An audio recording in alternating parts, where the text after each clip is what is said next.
नमस्कार।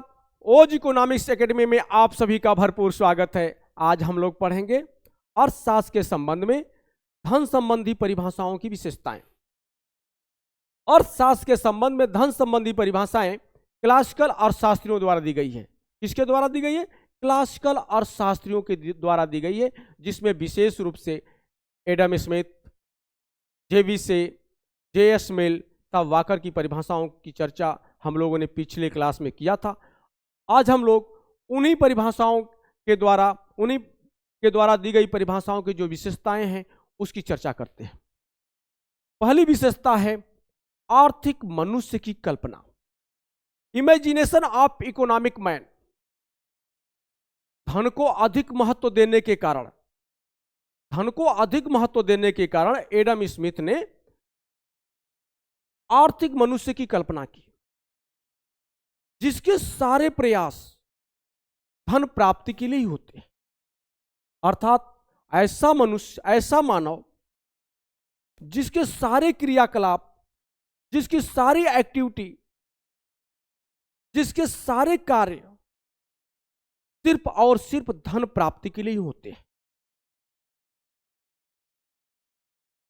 और क्लासिकल अर्थशास्त्रियों तथा एडम स्मिथ ने धन की संकल्पना ऐसी भौतिक वस्तु के रूप में किया है जिसे हम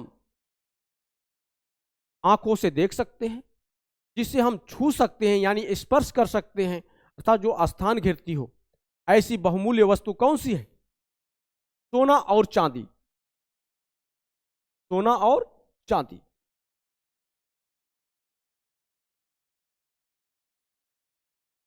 एडम स्मिथ के अनुसार वही मनुष्य आर्थिक मनुष्य है जो अधिक से अधिक सोना और चांदी का संचय करता हो, सोना और चांदी कमाता हो यानी अर्न करता हो और इकट्ठा करता हो।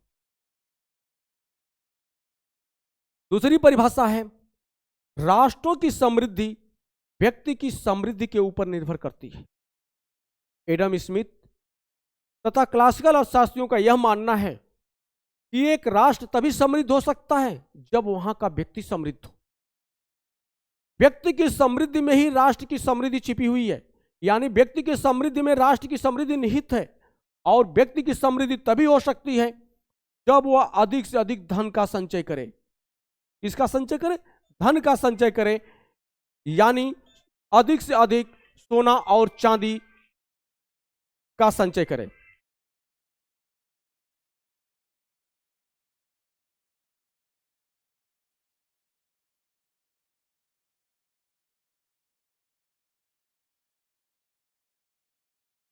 धन को अर्थशास्त्र का केंद्र बिंदु मान लिया गया।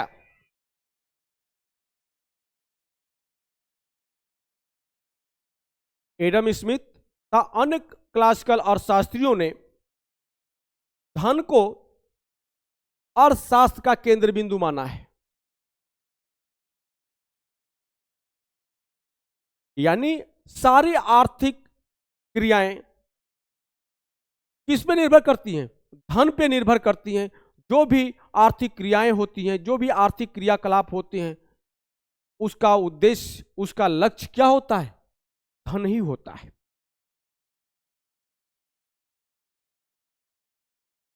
सभी सुखों की प्राप्ति हेतु धन को प्रमुख माना गया है इन अर्थशास्त्रियों द्वारा, यानी एडम स्मिथ तथा एडम स्मिथ के समर्थक क्लासिकल अर्थशास्त्रियों द्वारा सभी सुखों की प्राप्ति के लिए धन को ही प्रमुख माना गया है।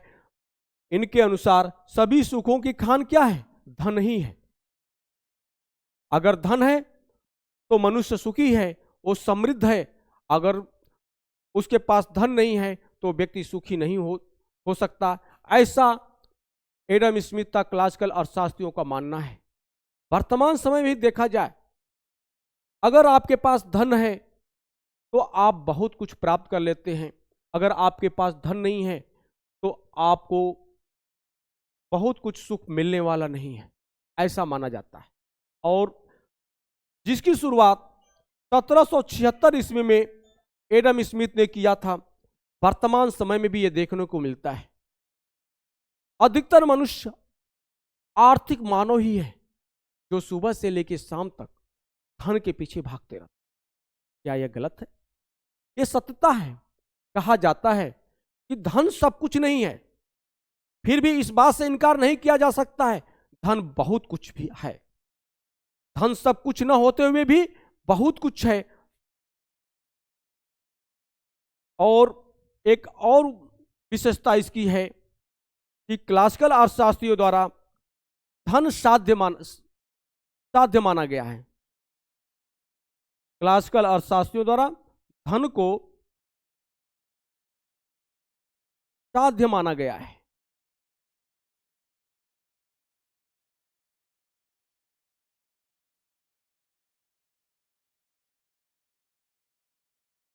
क्लासिकल अर्थशास्त्री का एडम स्मिथ का यह मानना है कि व्यक्ति का अंतिम लक्ष्य, अंतिम उद्देश्य क्या होना चाहिए?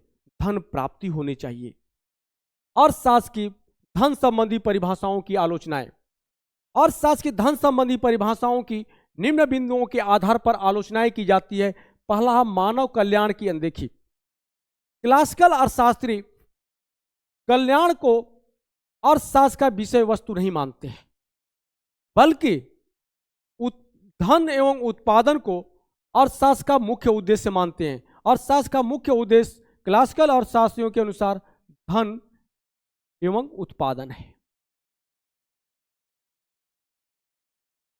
किंतु क्लासिकल अर्थशास्त्री भूल गए कि कल्याण में आर्थिक और सामाजिक दोनों पहलू शामिल होते हैं। दूसरा है संकीर्ण दृष्टिकोण। क्लासिकल अर्थशास्त्रियों ने धन के अंतर्गत केवल भौतिक वस्तुओं को शामिल किए। किसको शामिल किए? भौतिक वस्तुओं को ही शामिल किए हैं। भौतिक वस्तुओं में मुख्य रूप से सोना और चांदी, क्योंकि क्लासिकल अर्थशास्त्री सोना और चांदी को ही धन मानते हैं। इन्होंने इसमें अभौतिक वस्तुएं एवं सेवाओं को शामिल नहीं किया है।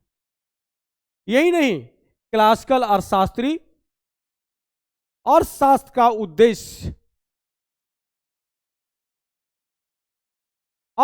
का उद्देश्य धन मानते हैं। अर्थशास्त्र का मुख्य उद्देश्य क्या मानते हैं? धन मानते हैं। धन को ये अर्थशास्त्री साध्य मानते हैं। क्लासिकल अर्थशास्त्री धन को क्या मानते? साध्य। परंतु धन साध्य नहीं है, साधन है। धन क्या होना चाहिए? साधन होना चाहिए। परंतु ये मानते क्या है? साध्य मानते हैं। वास्तव में धन साधन है, साध्य है मनुष्य तथा मनुष्य की संतुष्टि। अगला देखते हैं।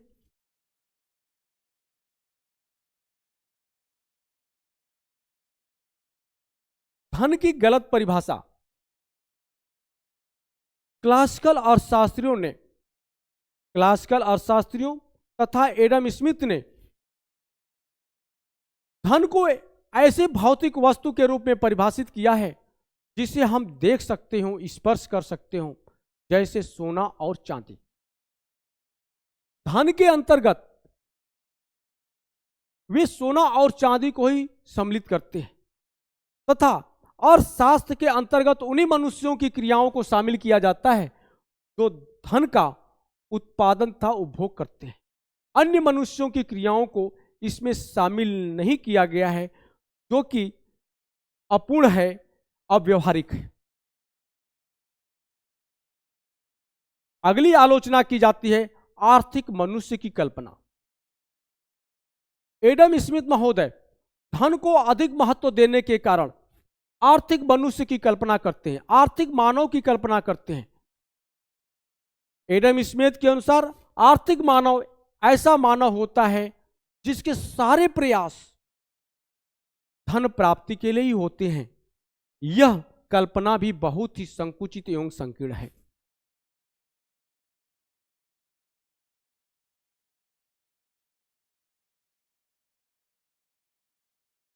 अत्यधिक स्वार्थपरक।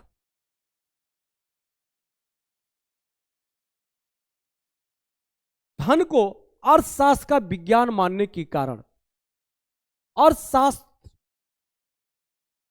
अत्यधिक स्वार्थी प्रवृत्ति का हो गया। अर्थशास्त्र व्यक्ति को अत्यधिक स्वार्थी बना दिया तथा उसकी सोच, उसके विचार अत्यधिक संकीर्ण हो गए।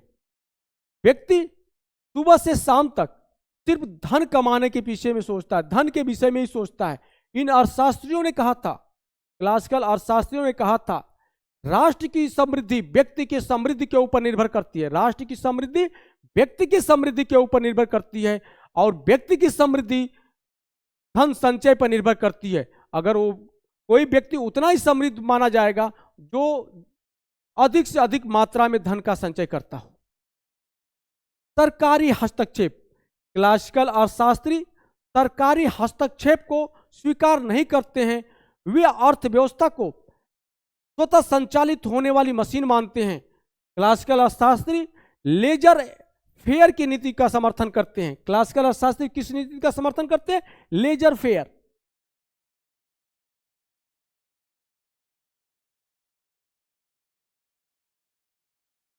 लेजर फेयर की नीति का समर्थन करते हैं। लेजर फेयर शब्द एक क्या है? फ्रांसीसी वाक्यांश है। लेजर फेयर एक फ्रांसीसी वाक्यांश है।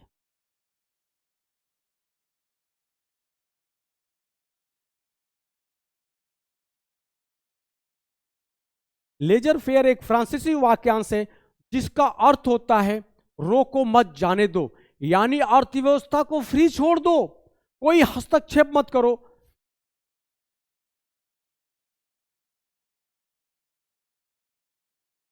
अगला है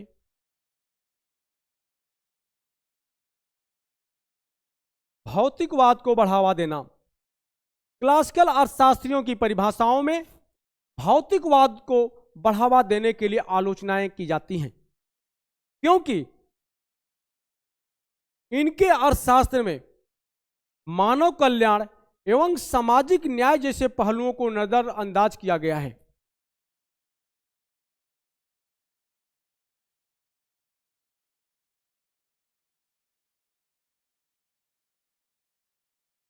क्लासिकल अर्थशास्त्र की यह कहकर भी आलोचनाएं की जाती हैं कि यह तो रोटी मक्खन का शास्त्र है, यह तो रोटी मक्खन का शास्त्र है।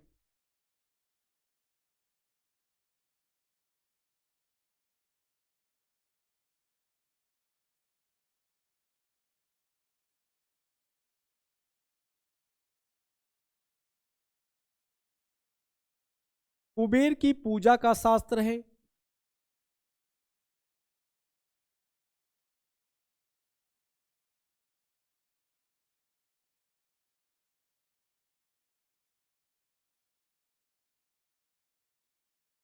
स्वार्थी एवं अंधकारपूर्ण शास्त्र है।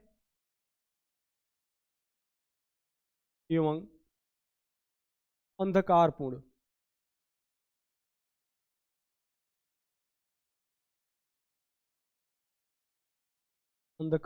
शास्त्र है।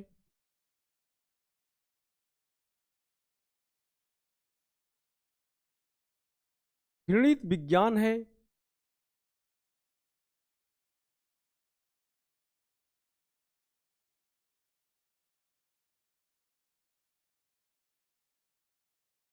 निकृष्ट विज्ञान है।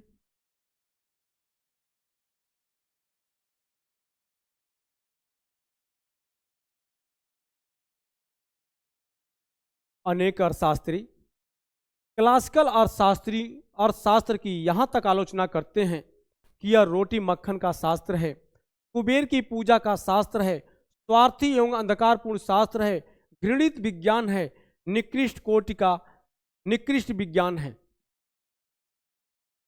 अतः हम कह सकते हैं कि क्लासिकल अर्थशास्त्रियों की अर्थशास्त्र की जो परिभाषा है वह बहुत ही संकुचित है।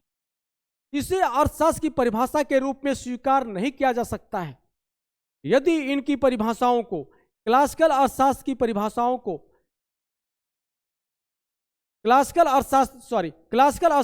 परिभाषाओं को अर्थशास्त्र की परिभाषा के रूप में स्वीकार कर लिया जाए तो अर्थशास्त्र एक पक्षी, एकांगी तथा संकुचित शास्त्र बनकर रह जाएगा।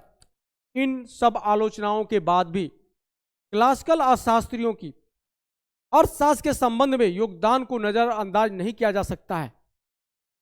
इनके योगदान, इनके विचार आज के समय में भी, वर्तमान समय में भी प्रासंगिक प्रतीत होते हैं।